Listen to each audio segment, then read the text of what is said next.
இந்த new year என்ன மாதிரியான ரெசல்யூஷன்ஸ் எல்லாம் இருக்கு? என்னெல்லாம் பார்க்க போறீங்க? ஒன் லைன்ல அப்படியே வந்து சொல்லணும்னா என்ன சொல்லுவீங்க? ஆக்சுவலா எனக்கு 2 இருக்கு. ஃபர்ஸ்ட்டு என்னோட எய்ம் என்னன்னா, அம்மாக்கு ஒரு நல்ல வீடு கட்டி தரணும். பெருசா ஒரு வீடு கட்டி தரணும் அப்டின்ட்டு. கண்டிப்பா கட்டுவீங்க. எல்லா ஸ்டேஜ்லயும் சரி, நான் எல்லா கோயில்லயும் வேண்டிக்கிற ஒரே விஷயம் வந்து, அம்மாவ நல்லா பார்த்துக்கணும். அம்மாக்கு ஒரு வீடு கட்டி தரணும் அப்டின்னு சொல்ட்டு.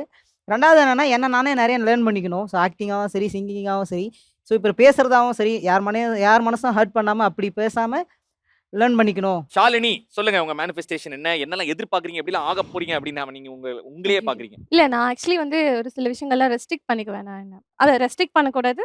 அண்ட் நெறைய செலவு பண்ணக்கூடாது.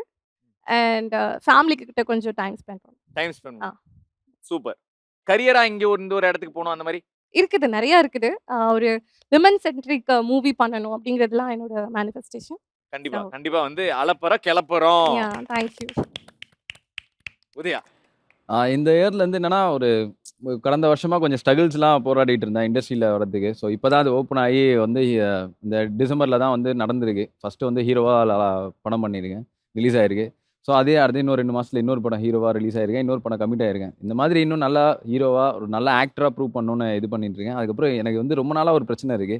இந்த வருஷமாவது அது தீர்ந்துடணும்னு எல்லாம் உள்ள கடவுள்கிட்ட வேண்டிட்டு இருக்கேன். இந்த கடன் பிரச்சனைகள் அதிகமா இருக்கு.